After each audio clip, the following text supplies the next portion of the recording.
yang di rumah ibadat itu. Ya.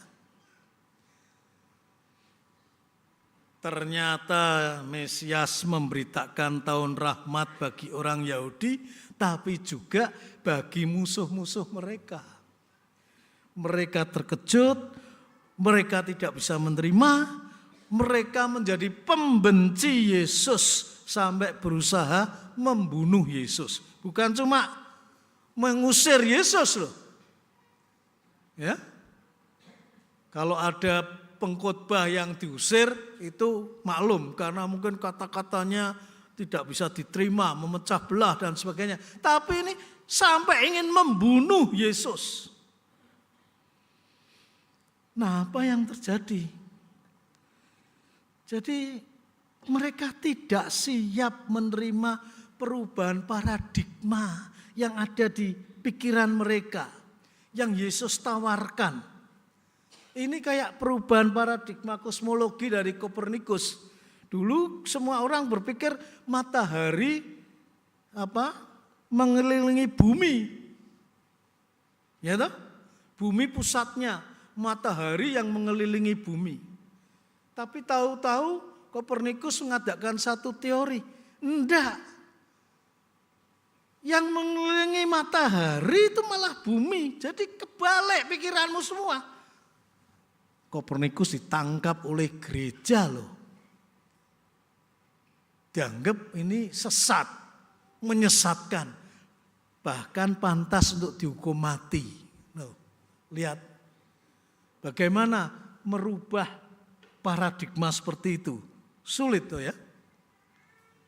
Jadi merubah pikiran Allah itu ternyata merangkul semua, mengasihi semua.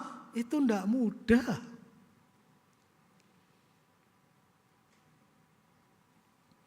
Satu paradigma yang shifting, yang berubah begitu rupa, itu merupakan satu hal yang sangat sulit masuk di dalam pikiran kita.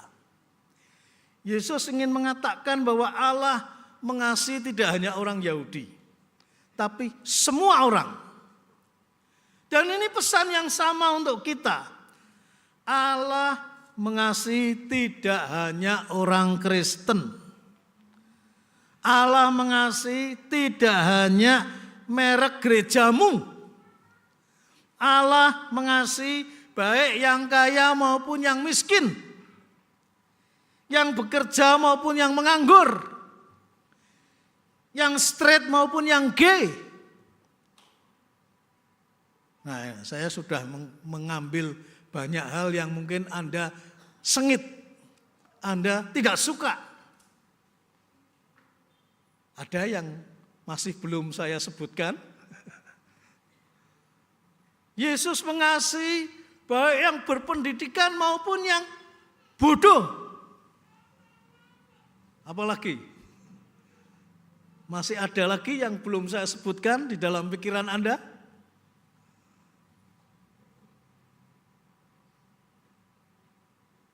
Yesus mengasihi baik orang yang waras maupun yang gila. Waduh, tidak mudah ini ya. Kalau sudah mulai gitu, Anda mulai merasa ini sesuatu yang sulit ini. Kita selalu membayangkan, wah keselamatan hanya oleh Yesus untuk kita. Kita siapa? Yang Kristen loh, yang lain wah enggak peduli, enggak ada. Nah, kita selalu membayangkan bahwa gereja yang terbaik, ya gereja kita loh, gereja yang lain, oh enggak tahu, mungkin neraka. Loh, gereja pun masih neraka. Jadi kita membayangkan itu selalu gereja kita, diri kita selalu yang diterima, yang baik, yang berkenan pada Allah. Yang lain kita nafikan.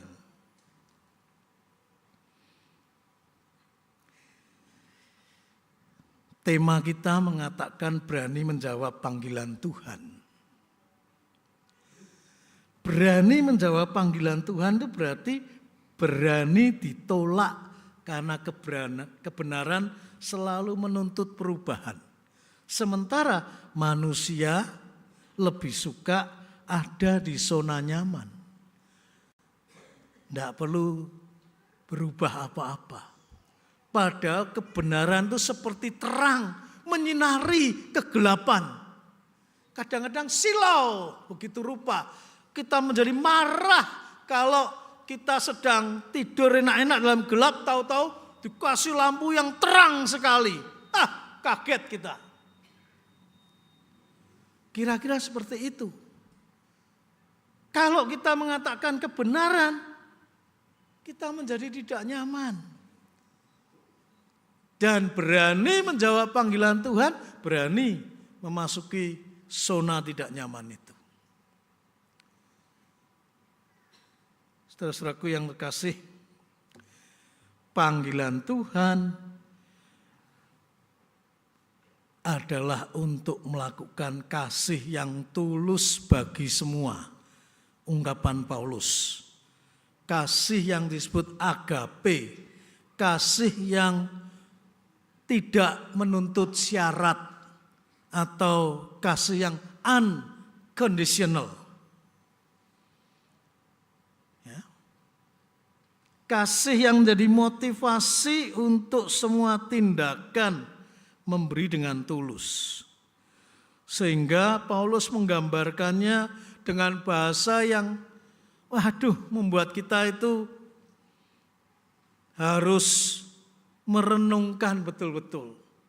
Karena dia mengatakan, sekalipun aku berkata-kata dengan semua bahasa malaikat, tapi jika aku tidak mempunyai kasih, aku sama dengan gong yang berkumandang, canang yang gemerincing, tapi tidak ada apa-apanya.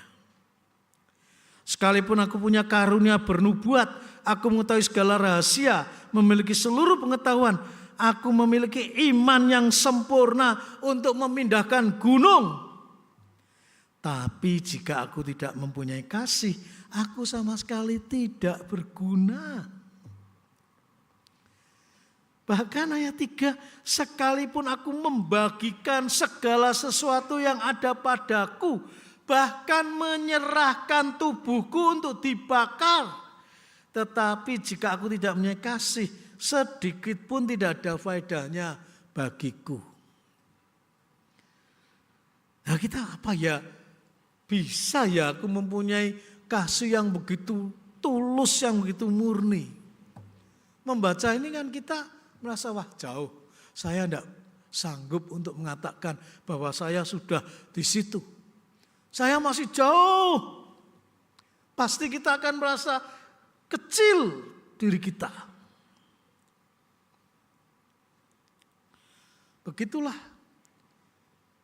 Berani menjawab panggilan Tuhan itu berarti kita sedang turun.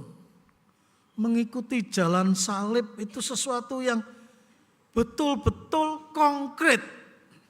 Kamu dipanggil bukan saja untuk diselamatkan, tapi untuk menderita bersama dengan Kristus. Dan itu sangat tidak mudah. Yeremia waktu itu sekitar 15 tahun usianya, sangat belia. Waktu dipanggil oleh Tuhan tidak sanggup. Sama sekali tidak sanggup. Tuhan Allah, sesungguhnya aku tidak pandai bicara. Aku ini masih muda. Tapi Tuhan menghibur, Tuhan berjanji, Dia sendiri akan menyertai Yeremia. Yeremia pada akhirnya menjadi terpaksa berani. Kata terpaksa saya beri kurung. Memang keberanian hampir selalu tidak menjadi sifat bawaan kita kan? Ya toh? Apa yang dari kita dari sejak semula sudah berani begitu rupa? Enggak, seringkali kita terpaksa berani. Apalagi kalau Anda baca ayat 18, dia akan jadi nabi, bukan nabi yang disegani. Tapi ayat 18, mengenai aku, sesungguhnya pada hari ini aku membuat engkau menjadi kota yang berkubu, menjadi tiang besi, tembok tembaga, melawan seluruh negeri ini, menentang raja-raja Yehuda dan pemuka-pemukanya, menentang para imamnya dan rakyat negeri ini. Jadi Yeremia ditugaskan untuk bersaksi, untuk menjadi nabi, tapi dia akan mendapat banyak musuh. Ditentang oleh raja-raja, oleh nabi, oleh para pemuka agama dan seterusnya, rakyat juga.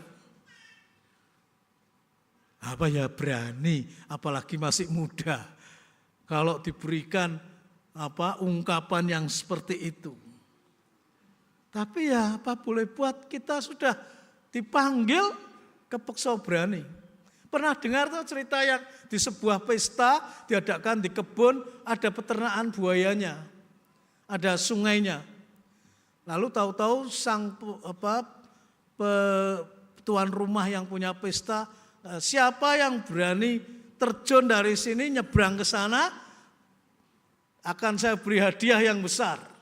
Oh ya enggak ada, tahu di bawah banyak buaya.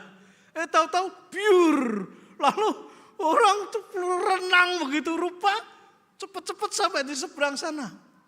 Wah, orang semua tepuk tangan karena kagum. Berani sekali dia. Sampai di sana, orang itu tiba-tiba berdiri. Siapa yang tadi dorong saya ke kolam?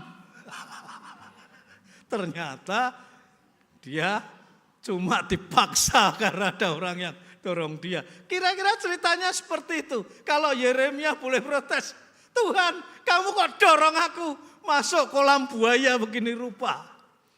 Ya. Jadi usia muda sudah jadi nabi itu ya memang risikonya besar. Yesus belum apa-apa sudah menghadapi penolakan dari orang-orang Nazaret. Nah, minggu depan ini yang dibahas. Siapa sih yang berani atau mau mengulangi pengalaman semalam-malaman tidak mendapatkan ikan sama sekali? Tapi karena Yesus yang menyuruh, Simon mau taat. Akhirnya dia dapat pengalaman yang indah. Dia mendapatkan ikan yang luar biasa banyak dan dia tersungkur. Tuhan, enyahlah, aku orang berdosa Tuhan. Bapak Ibu, saya ingin tutup dengan sebuah kisah. Seorang murid bertanya kepada seorang guru yang bijaksana. Guru, bagaimana supaya saya bisa menjadi seorang yang bijaksana? Gurunya cuma tersenyum, kalem, lalu mengatakan begini. Apa kamu siap kalau kamu dari sejak muda ini akan menderita, ditolak, diejek, diolok-olok, bahkan dianiaya, dan kehilangan segala sesuatu. Kamu akan mengalami penderitaan sampai usiamu 45 tahun. Lalu pemuda ini tertegun. Lah guru, kalau aku pikir-pikir, aku siap guru. Tapi bolehkah aku bertanya, kalau sudah umur 45 tahun nanti bagaimana? Kira-kira Anda menangkap apa yang mau disampaikan oleh anak muda ini? Dia berpikir, ya menderita sementara, nanti umur 45 tahun jadi mulia, ya toh? Menjadi orang yang bijaksana tadi. Gurunya dengan tenang menjawab, kalau kamu sudah umur 45 tahun nanti ya kamu jadi terbiasa. Ya. Bapak Ibu masih mengharapkan mahkota? Bapak Ibu masih mengharapkan hal-hal yang wah? Kalau Anda bertanya, berani menjawab panggilan Tuhan? Berani menderita? Sampai kapan? Ya sampai kita dipanggil Tuhan. Kita akan terbiasa nantinya. Amin.